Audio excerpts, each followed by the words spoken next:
Hi everyone, hashtag summary series की next video के अंदर मैं आपका वेलकम करता हूं, जहां पर हम सभी चैप्टर्स की समरी देख रहे थे। जो भी इंपॉर्टेंट टॉपिक्स हैं सभी चैप्टर से वो मैं आपको बता रहा था। वैसे ही here in this video we will talk about the chapter number 8 peasant zamindars and the state. तो इस चैप्टर को अब की बार जोड़ा है सीबीएसई ने 2-3 साल में। तो ये जो हमारा चैप्टर है ये इंपॉर्टेंट है बहुत ज़्यादा, ठीक है। और काफ़ी बच्चों को यहाँ पर दिक्कत हो रही है इसको समझने में। तो इस चैप्टर के जो भी यहाँ पर इंपॉर्टेंट टॉपिक्स हैं उनको हम कवर करेंगे, ठीक है। तो जो भी यहाँ पर इंपॉर्टेंट टॉपिक्स है जिनसे हमें हर बार क्वेश्चन एग्जाम में आता हुआ देखने को मिलता है वो टॉपिक्स हम कवर करेंगे। एक तरीके से समरी बताऊंगा मैं, तो कहने के लिए समरी है, जैसा मैं आपको हर वीडियो में बोलता हूँ। यहाँ पर जो भी इंपॉर्टेंट टॉपिक्स हैं उनको हम डिटेल में ही करेंगे, ताकि जिस किसी ने इस चैप्टर को नहीं पढ़ा वो इसको आराम से समझ सके चैप्टर को, और जिस किसी ने इसको पढ़ रखा है तो उसका आराम से यहाँ पर रिवीजन हो जाएगा, ठीक है। तो अमेजिंग वीडियो होने वाली है, काफ़ी आपको चीज़ें समझ में आ जाएंगी। जिस किसी ने चैप्टर नहीं पढ़ा आराम से देख लो वीडियो, जिसने पढ़ रखा है रिवीजन के लिए बहुत इंपॉर्टेंट है। वीडियो को लास्ट तक देखना। करना क्या है, आपको वीडियो को सुनना है, और अगर आपको जो भी इंपॉर्टेंट पॉइंट्स लगते हैं तो वो आपको नोटबुक में लिख लेने हैं पॉइंट्स बना के, ताकि आप रिवीजन करोगे तो आपको हेल्प मिलेगी। बाकी यहाँ पर जो भी चैप्टर्स इससे पहले के चैप्टर्स हैं उनकी समरी यहाँ पर आपको उसकी वीडियो मिल जाएगी।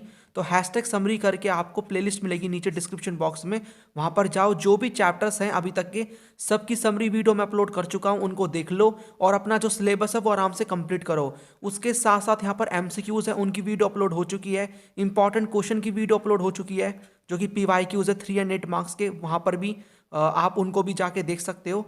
तो इस चैनल पे आपको जो ह्यूमैनिटी सब्जेक्ट्स हैं उनसे रिलेटेड जो भी यहाँ पर इंपॉर्टेंट वीडियोस है वो आपको मिल जाएंगी।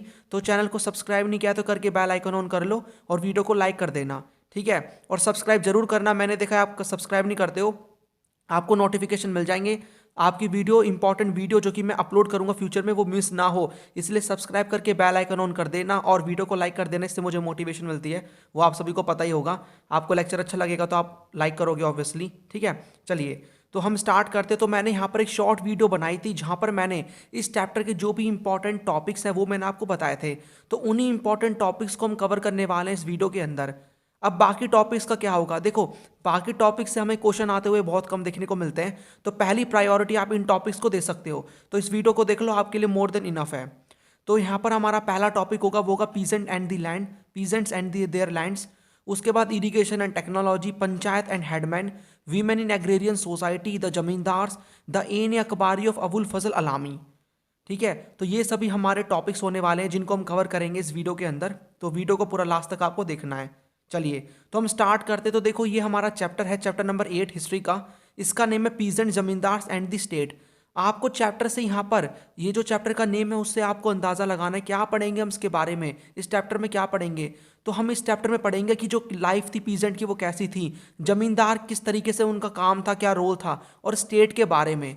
स्टेट मतलब यहाँ पर उस समय का, यहाँ पर एम्पायर, उस समय किस राजा का शासन था। सो यहाँ पर मुगल एम्पायर, ठीक है। So Mughal empire was ruling at that time over India.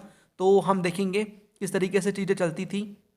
तो in this chapter we will study about कि जो लाइफ कैसी थी पीजेंट्स की, जमींदार्स की, वीमेन की और रूरल सोसाइटी में during the 16th and 17th century. तो यहाँ पर हम देखेंगे 16th और 17th सेंचुरी में कैसी लाइफ थी पीजेंट्स की, जमींदार्स की, वीमेन की। और यहाँ पर जो पीजेंट्स थे और जो यहाँ पर लैंडेड एलिट्स थे यानी जमींदार्स थे, वो एग्रीकल्चरल प्रोडक्शन में इन्वॉल्व होते थे और वो क्लेम करते थे कि जो प्रोड्यूस है उन पर उनका शेयर होगा, ठीक है। उनके बीच में कॉपरेशन होता था, कॉम्पिटिशन होता था, कॉन्फ्लिक्ट भी होता था। तो यहाँ पर पीजेंट्स और जमींदार के बीच में यहाँ पर कॉपरेशन हो रहा है, मिलके काम कर रहे हैं, कंपटीशन भी होता था, तो कॉन्फ्लिक्ट भी हमें देखने को मिलता है। उसके बाद मुगल एम्पायर उस समय इंडिया पे रूल कर रहा था। यहाँ पर आप मैप देख सकते हो कि किस तरीके से हमें मुगल एम्पायर होता यहाँ पर रूल करता हुआ देखने को मिलता है। देखो मुगल एम्पायर वाला चैप्टर आपके सिलेबस में नहीं है, बट यहाँ पर आपको कुछ चीज़ें आपको पढ़नी पड़ेंगी मुगल एम्पायर से रिलेटेड। तो जो भी यहाँ पर चीज़ें आएंगी वो मैं आपको बता दूंगा कि मुगल एम्पायर को यहाँ पर 1526 में बाबर ने फाउंड किया, ठीक है। इसने नॉर्थ इंडिया पे रूल किया था और 1707 में औरंगजेब की डेथ होते हुए, मतलब 1707 में औरंगजेब की डेथ होती है। तो ये उस टाइम पे आप देख सकते हो, यहाँ पर आप मेरा देख सकते हो ये मार्कर है, ठीक है, कलर रेड कलर का, जहाँ से मैं मार्क कर रहा हूँ यहाँ से लेकर पूरा ये जो मार्क है, ये पूरा का पूरा जो एम्पायर था ये मुगल एम्पायर के अंडर था उस टाइम पे। आप देख सकते हो कितना बड़ा एम्पायर था, ठीक है। तो मुगल एम्पायर उस समय इंडिया पे रूल कर रहा था और उनका जो मेन सोर्स ऑफ इनकम था, जो इनकम कहाँ से आती थी मुगल एम्पायर के पास, राजा के पास, वो आती थी टैक्सेस से। और वो टैक्स किस पे लगता था? एग्रीकल्चर प्रोड्यूस पे। तो आप एक पीजेंट हो, फार्मर हो, तो आप कोई भी क्रॉप उगा रहे हो तो उस पर टैक्स लगता था, जो कि मेन सोर्स ऑफ इनकम थी किसके लिए? So it was the main source of income for the Mughal empire, right. So इस चैप्टर में हम पीजेंट जमींदार उनके बारे में पढ़ेंगे, किस तरीके से यहाँ पर जो उनके बीच में कॉपरेशन होता था, कंपटीशन और कॉन्फ्लिक्ट होता था। मुगल एम्पायर उस समय इंडिया पे रूल कर रहा था और जो उनकी मेन इनकम थी वो it was the tax from the agriculture produce, right. चलिए अब हम यहाँ पर देखते हैं कि कौन कौन से सोर्सेज हैं जिनके थ्रू हमें इंफॉर्मेशन मिलती है उस समय की सोसाइटी के बारे में। तो यहाँ पर मैं आपको बताऊंगा कि किस तरीके से यहाँ पर जो पीजेंट्स है वो कितने टाइप के थे, इरिगेशन और टेक्नोलॉजी के बारे में बात करेंगे, किस टाइप की यहाँ पर टेक्नोलॉजी वो यूज़ करते थे, साथ में वीमेन का क्या रोल था, जमींदार का क्या रोल था, पंचायत कैसे काम करती थी। तो इन सब के बारे में हमें कैसे पता लगा, व्हाट आर दी सोर्सेज। सो यहाँ पर देखो पीजेंट्स अपने बारे में कुछ भी नहीं लिखते थे, राइट। तो यहाँ पर हमें जो सोर्सेज मिले हैं ना वो मुगल क्रॉनिकल्स मिले हैं। तो क्रॉनिकल्स से हमें एक तरीके से Mughal chronicles are the important source. तो यहाँ पर क्रॉनिकल्स क्या होता है? क्रॉनिकल्स ना बुक्स होती हैं, किताबें।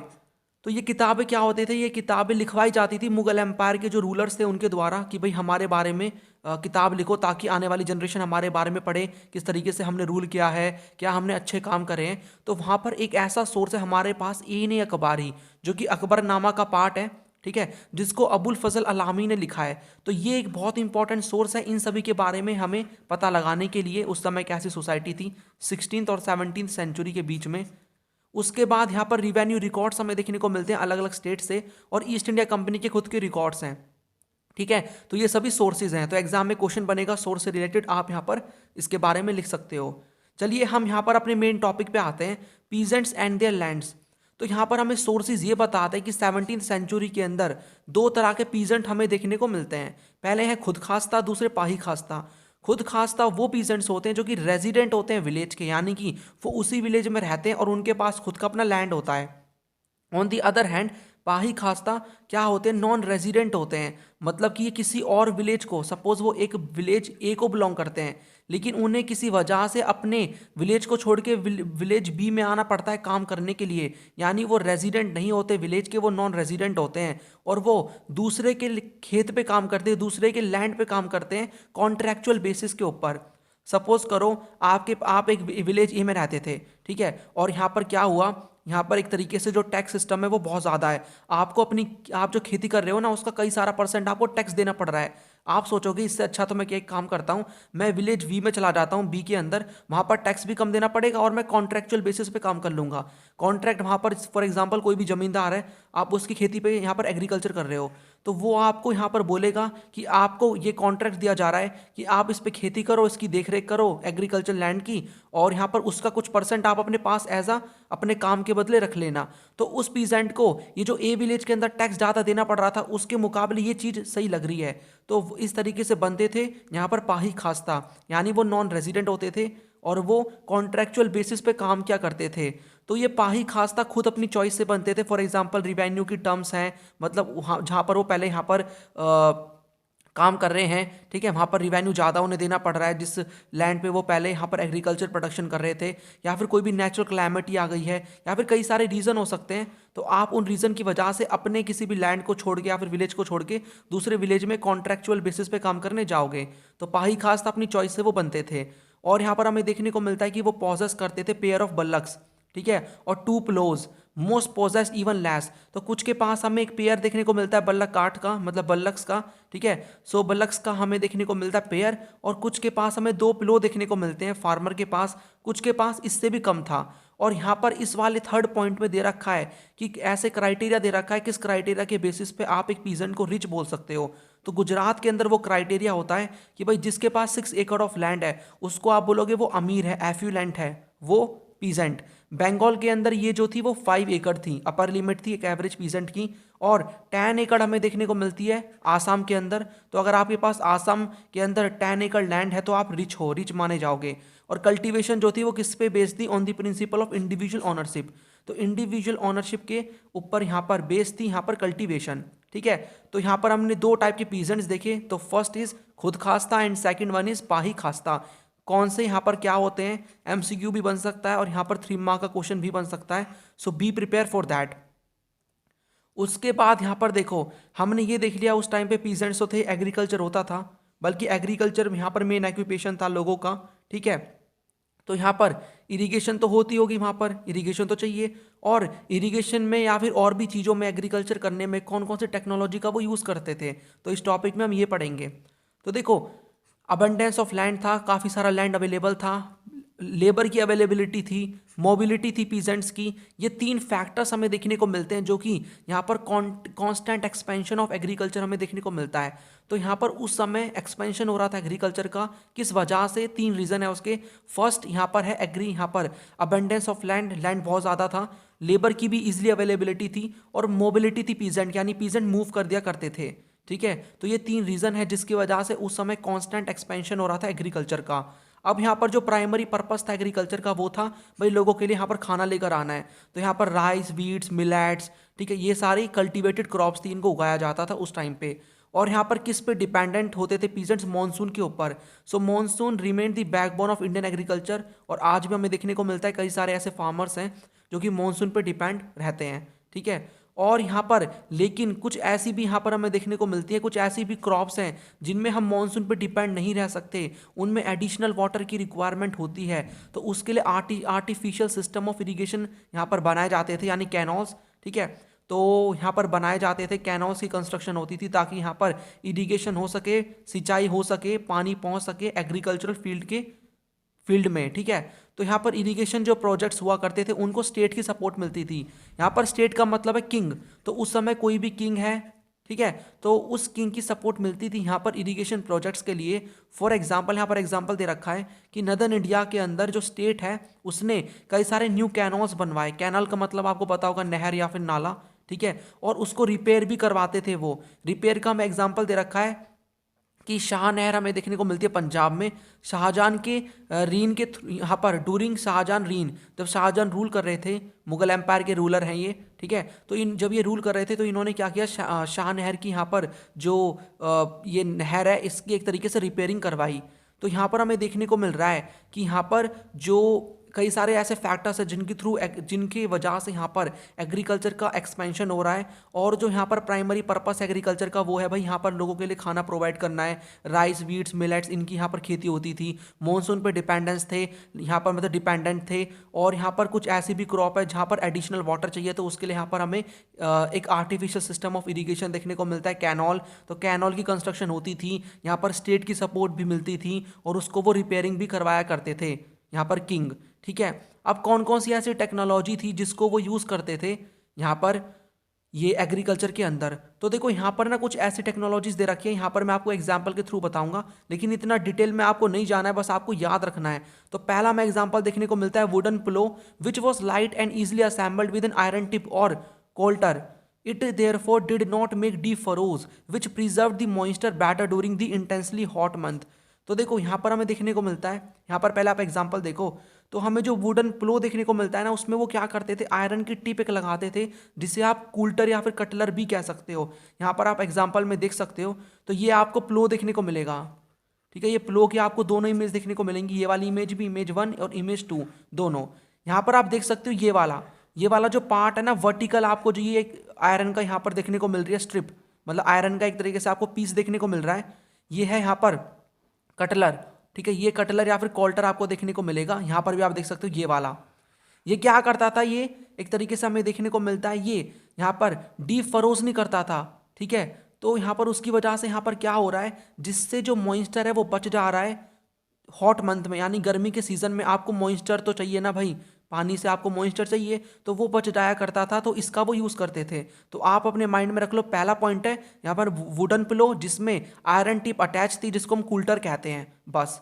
दूसरा हमें तरीका देखने को मिलता है जिसको यूज़ करते थे फार्मर्स, वो है यहाँ पर आपको देखने को मिलेगा, यहाँ पर ऑक्सन आपको देखने को मिलती है, आपने देखा होगा इस तरीके से, यहाँ पर सीड की ब्रॉडकास्टिंग आपको देखने को मिलेगी, मतलब इनकी हेल्प से यहाँ पर जो खेती की जाती है और यहाँ पर जो सीड्स हैं उनको वो सो करते हैं, ठीक है। और यहाँ पर इसके साथ साथ जो सीड है उसकी ब्रॉडकास्टिंग भी देखने को मिलती है। ब्रॉडकास्टिंग का मतलब यहाँ पर होता है कि आप यहाँ पर सीड्स को एक तरीके से ब्रॉडकास्ट कर रहे हो, अपने हाथ से यहाँ पर उसको यहाँ पर फील्ड्स में डाल रहे हो।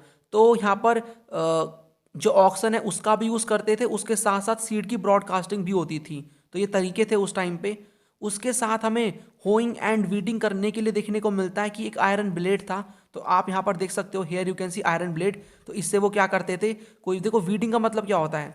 वीडिंग का मतलब होता है कि आपने देखा होगा ना, आप कोई भी खेती कर रहे हो तो उसमें यहाँ पर वीड्स उग जाते हैं। वीड्स का मतलब अनवांटेड प्लांट। जैसे कि यहाँ पर आप किसी भी चीज़ की खेती कर रहे हो, उसमें ग्रास उग गई, ग्रास तो कोई काम की नहीं है, तो आप इसकी हेल्प से ग्रास को काटोगे। That is what the weeding is, उसी को हम वीडिंग कहते हैं। ठीक है, तो वीडिंग और होइंग करने के लिए वो क्या करते थे, वो यूज़ करते थे आयरन ब्लेड का, जो कि with a small wooden handle. तो हमें वुडन हैंडल में देखने को मिलता है, ये वुड का हैंडल है और ये आयरन ब्लेड है, राइट।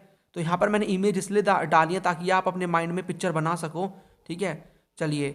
और यहाँ पर हमें जो देखने को मिलता है वो है पर्शियन व्हील। तो पर्शियन व्हील से रिलेटेड आपकी बुक में बॉक्स दे रखा है, लेकिन ये भी इंपॉर्टेंट है। देखो, मैं ये रिकमेंड करूंगा कि इस वीडियो के बाद जाके यूट्यूब पे सर्च करना पर्शियन व्हील का कैसे वर्किंग होती है, वर्किंग ऑफ पर्शियन व्हील।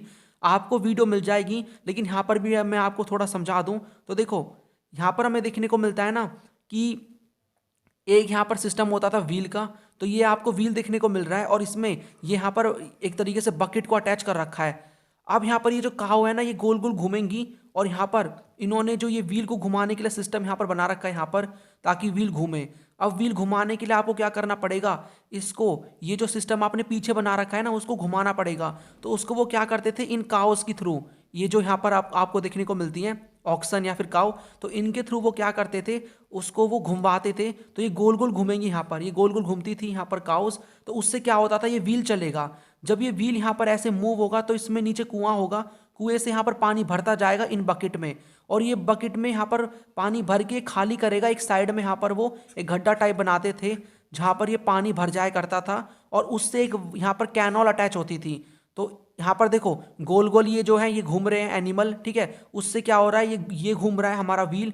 तो ये हमारा व्हील गोल गोल घूमेगा, तो उससे इनमें पानी भरेगा। पानी भर के इस यहाँ पर हमें देखने को मिलेगा, इस गड्ढे में आएगा, गड्ढे टाइप स्ट्रक्चर में, और वहाँ से कैनॉल अटैच होगी, नहर अटैच होगी, और वो फील्ड में पानी ले जाएगी। तो ये तरीका था पर्शियन व्हील का, जो कि उस टाइम पे इंट्रोड्यूस हुआ था, जिसको बहुत यूज़ किया जा रहा था उस टाइम पे। तो हमने टेक्नोलॉजी भी देख ली। नेक्स्ट यहाँ पर हमारा जो टॉपिक है वो है पंचायत एंड हेडमैन। तो देखो, हमें विलेज में पंचायत देखने को मिलती है। तो जो विलेज पंचायत है, ये 8 मार्क के लिए इंपॉर्टेंट क्वेश्चन है। एग्जाम यहाँ पर क्वेश्चन आ जाता है डायरेक्ट, यहाँ पर कीवर्ड आप पहचानोगे पंचायत, और आप इन सभी पॉइंट्स को लिख दोगे। तो जो विलेज पंचायत है वो एक असेंबली थी एल्डर्स की, जहाँ पर हमें इंपॉर्टेंट पीपल देखने को मिलते हैं विलेज के, जिनके पास हेरिडिटरी राइट्स थे उनकी प्रॉपर्टी को लेकर। ठीक है, और ये जो पंचायत थी वो रिप्रेजेंट करती थी बहुत सारी कास्ट और कम्युनिटीज़ को विलेज के अंदर। और ये जो यहाँ पर डिसीजन था पंचायत का, ये बाइंडिंग होता था, यानी कोई भी डिसीजन यहाँ पर लिया है पंचायत ने तो वो बाइंडिंग होगा, हर किसी को यहाँ पर मानना पड़ेगा वो डिसीजन। ठीक है, और जो यहाँ पर हेड होते थे पंचायत के, वो हेडमैन को हम बोलते हैं मुकद्दम या फिर मंडल।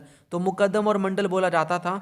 और यहाँ पर एक तरीके से इनको, मतलब ये एक तरीके से हेडमैन जब तक बने हुए हैं जब तक वो कॉन्फिडेंस इंजॉय कर रहे हैं उन सभी लोगों का, यानी कि इन्होंने अगर वैसा काम किया जो कि लोगों को पसंद नहीं आया, विलेज एल्डर्स को, ठीक है, तो वो उनको रिमूव भी कर दिया करते थे हेडमैन को। सो हेडमैन हेल्ड करेंगे अपने ऑफिस को जब तक वो कॉन्फिडेंस जो है विलेज एल्डर्स का उसको एंजॉय कर रहे हैं। और जो फंक्शन था हेडमैन का वो ये था कि सुपरवाइज करना है preparation, supervise the preparation of village accounts. तो विलेज अकाउंट्स प्रिपेयर करने हैं। और यहाँ पर 2 और हमें देखने को मिलते हैं, अकाउंटेंट और पटवारी, जो है पंचायत के, मतलब पंचायत के पटवारी या फिर अकाउंटेंट हेल्प करते थे यहाँ पर हेडमैन की अकाउंट्स को प्रिपेयर करने में। ठीक है, और यहाँ पर जो फंड आता था, फंड पैसा कहाँ से आएगा पंचायत में, तो जो भी लोग हैं वो क्या करते थे, एक तरीके से कलेक्ट करते थे कॉमन फाइनेंशियल पूल में। मतलब सभी लोग कंट्रीब्यूट करते थे, थोड़ा थोड़ा पैसा देते थे एक जगह पे इकट्ठा करके, उसी को वो यूज़ करते थे ताकि जो भी हम काम कर सकें।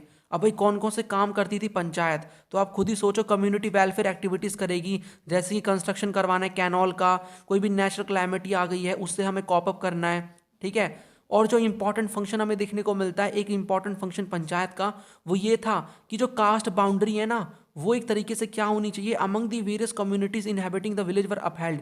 यानी कि जो भी कास्ट के नॉर्म्स हैं, कास्ट के नॉर्म्स हैं, कास्ट के जो भी यहाँ पर रूल्स एंड रेगुलेशंस हैं उनको सभी को मानना है। और जो मैरिजेस होती थी वो क्या होती थी, मंडल की प्रेजेंस में होती थी, ताकि वो देखते थे भाई यहाँ पर जो शादी है वो कास्ट के नॉर्म्स के अकॉर्डिंग ही होनी चाहिए। और पंचायत क्या करते थे, पंचायत यहाँ पर फाइन भी लगा दिया करती थी लोगों के ऊपर, या फिर पनिशमेंट भी दिए दिए जाते थे।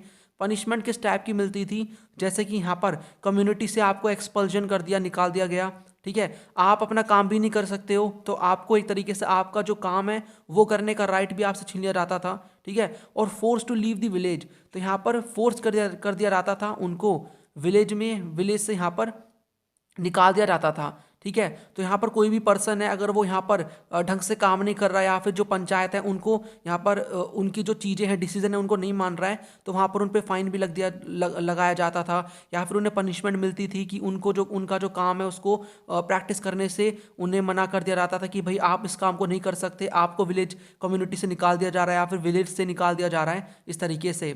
और हमें देखने को मिलता है हर यहाँ पर कास्ट के अंदर जो उसकी खुद की जाति पंचायत भी होती थी, ठीक है।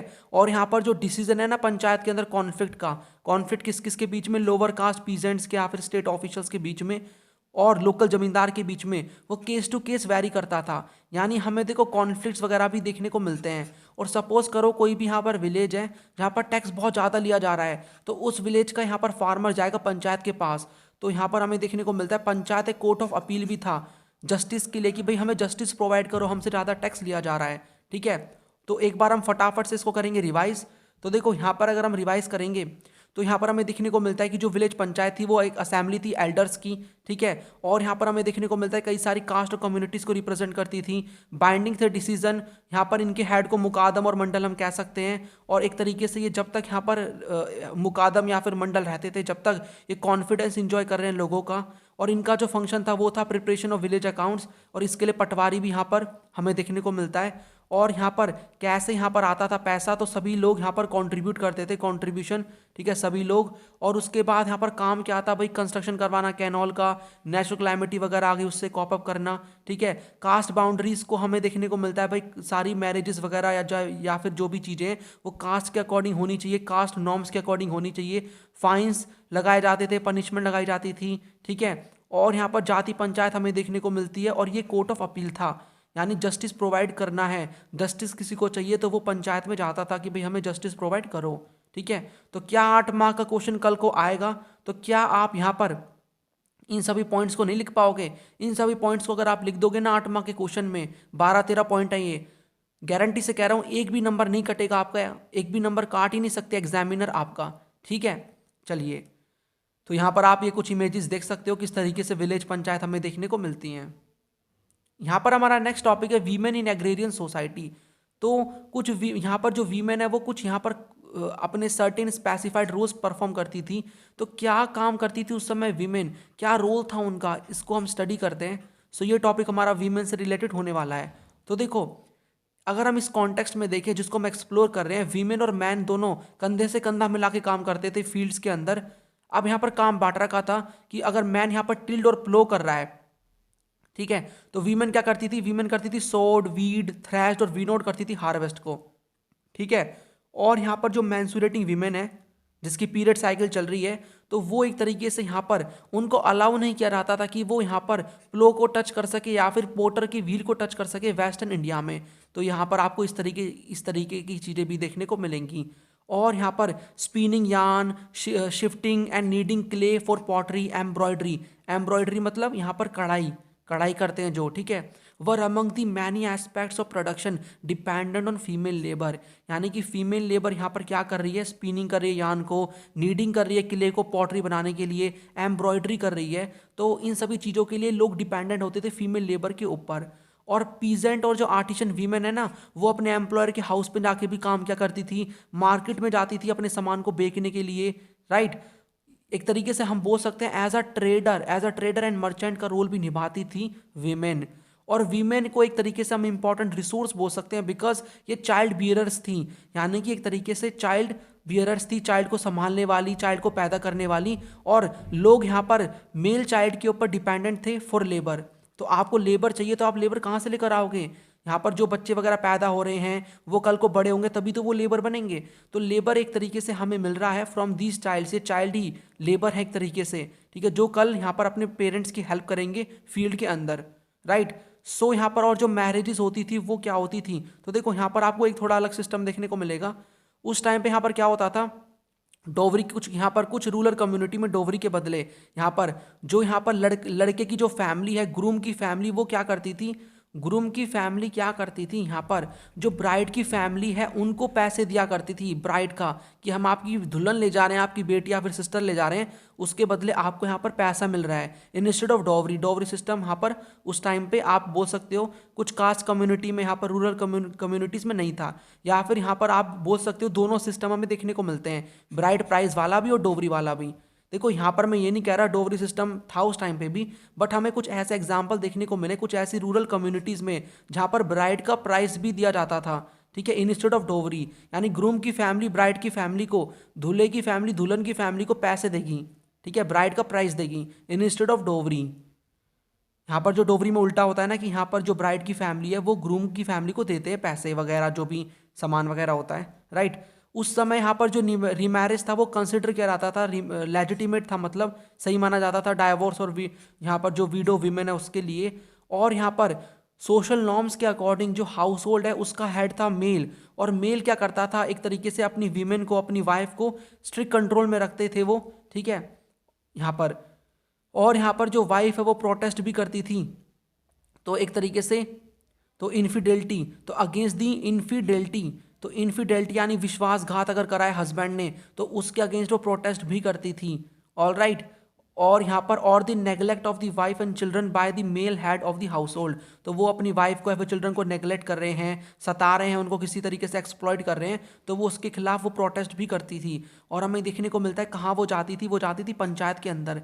लेकिन यहाँ पर हमें ये देखने को मिलता है कि पंचायत के जो भी रिकॉर्ड्स हैं ना, उनमें से वहाँ से उनका जो नाम है उसको हटा दे जाता था, तो ये भी चीज़ हमें देखने को मिलती है, राइट। और उनके पास राइट था कि वो प्रॉपर्टी को इनहेरिट कर सकती हैं, और वीमेन के पास जो भी प्रॉपर्टी हुआ करती थी वो उसको सेल भी करके आती थी मार्केट में।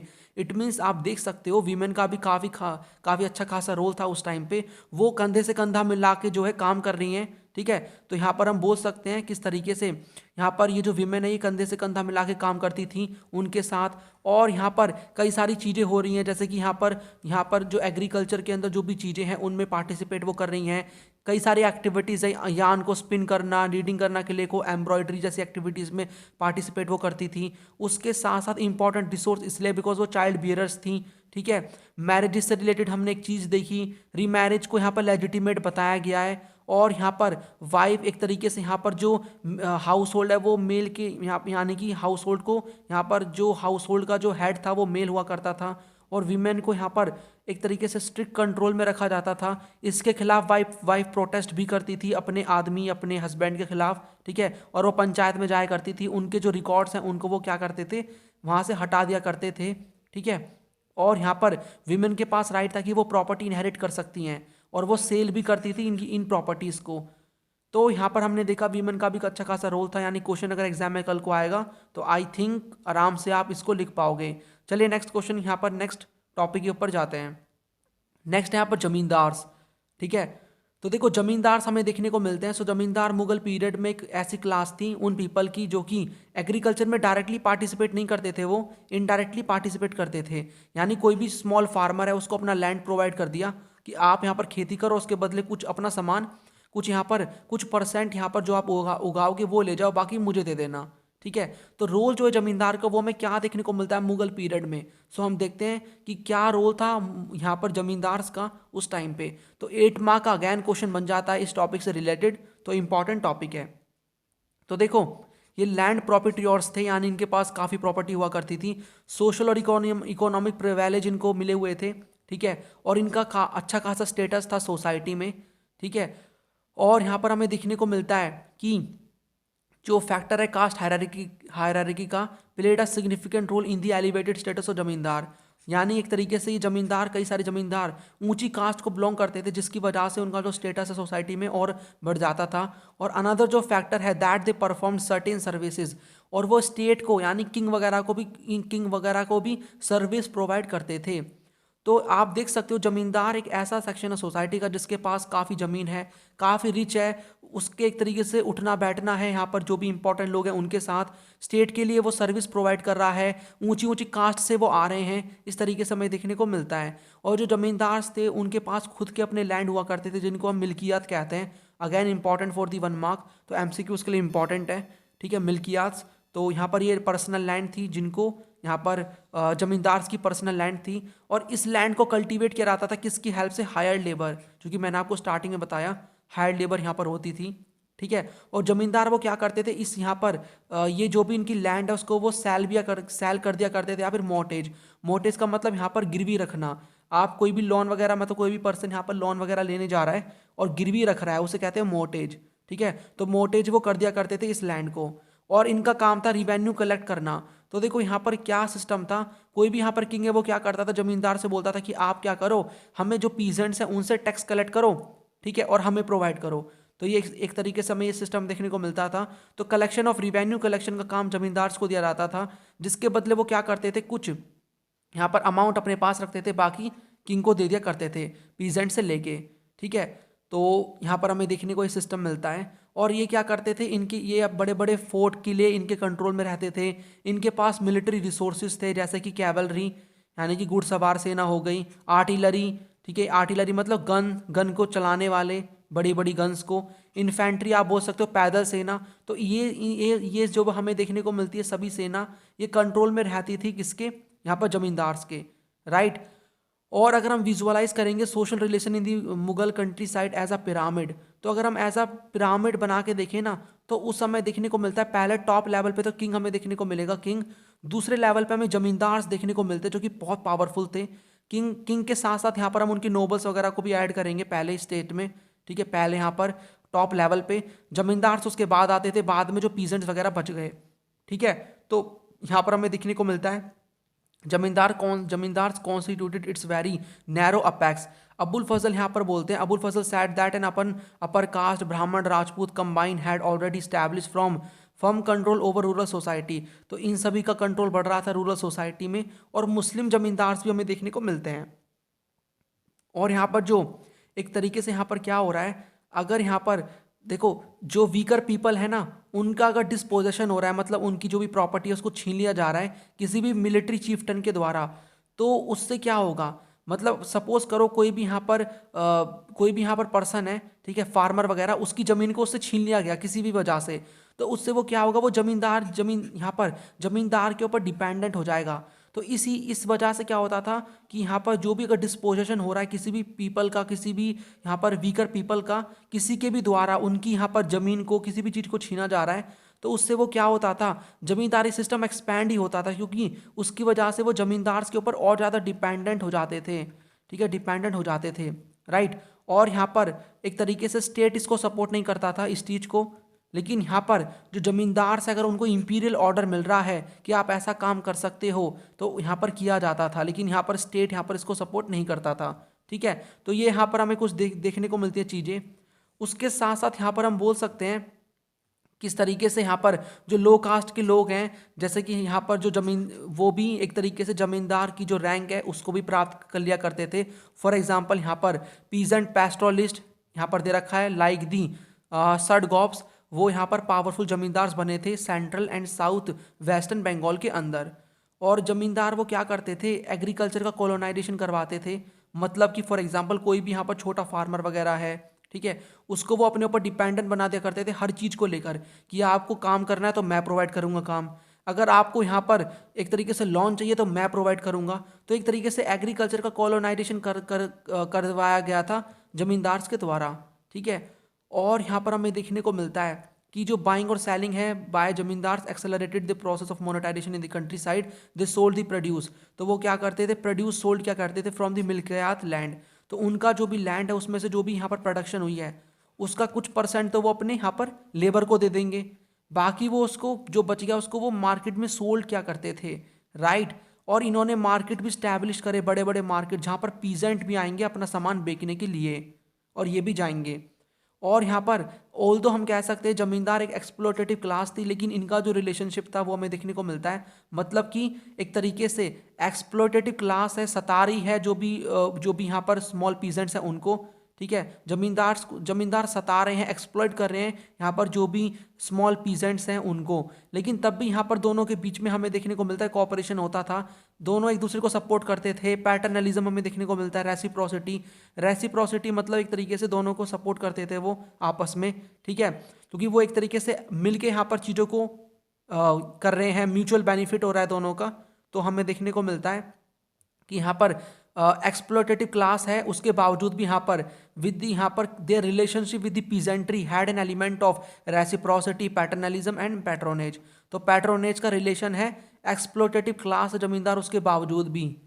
और हमें यहाँ पर देखने को मिलता है दो व्यूज है जो कि सपोर्ट करते हैं इसको। पहला है कि जो भक्ति संत है वो एक तरीके से स्ट्रॉन्ग क्रिटिक थे कास्टिज्म के और यहाँ पर अदर फॉर्म्स ऑफ ऑपरेशन, लेकिन वो जमींदार को एक्सप्लॉइटर की तरह नहीं दिखते। कौन? भक्ति सूफी संत, ठीक है।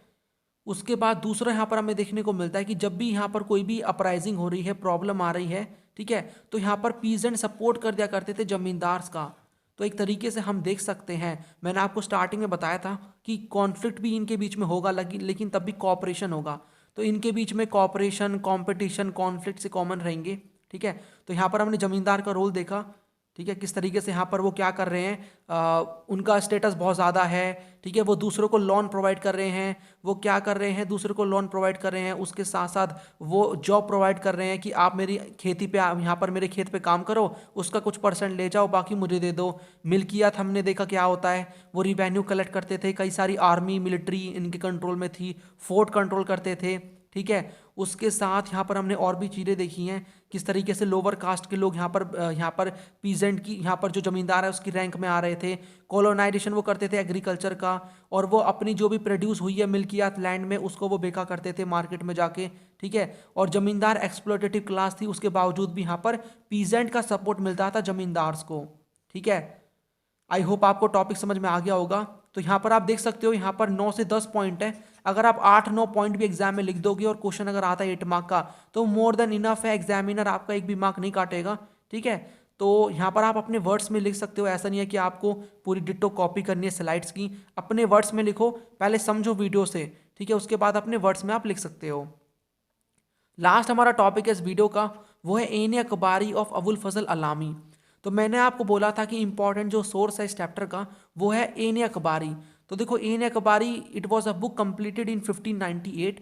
और यहाँ पर अकबरनामा, अकबर क्या करते हैं, अकबर 3rd रूलर थे मुगल एम्पायर के अकबर, ठीक है। वो क्या करते हैं, वो चाहते थे कि मेरी हिस्ट्री के बारे में लिखे कोई, तो वो क्या करते हैं, अबुल फजल, ठीक है, अबुल फजल को वो बुलाते हैं, बोलते हैं कि भाई मेरे बारे में लिखो। तो वो लिखते हैं, क्या लिखते हैं वो, अब अकबर के बारे में एक बुक लिखते हैं जिसको हम कहते हैं अकबरनामा। क्या कहते हैं, अकबरनामा। तो अकबरनामा हमें देखने को मिलती है, और ये अकबरनामा 3 पार्ट में डिवाइडेड है, 3 पार्ट में डिवाइडेड है, ठीक है। तो जो उसका पहला पार्ट है, दूसरा पार्ट है, वो हमारे लिए इंपॉर्टेंट नहीं है, लेकिन जो इसका तीसरा पार्ट है उसी को हम एन अकबारी कहते हैं, ठीक है, उसी को हम एन अकबारी कहते हैं। सो अकबरनामा कंप्राइज्ड है 3 बुक्स में। पहली 2 बुक है वो हिस्टोरिकल नैरेटिव प्रोवाइड करती हैं, ठीक है, मतलब अकबर के बारे में बताती हैं। और जो तीसरी बुक है वो है Ain Akbari, the 3rd book was organised as A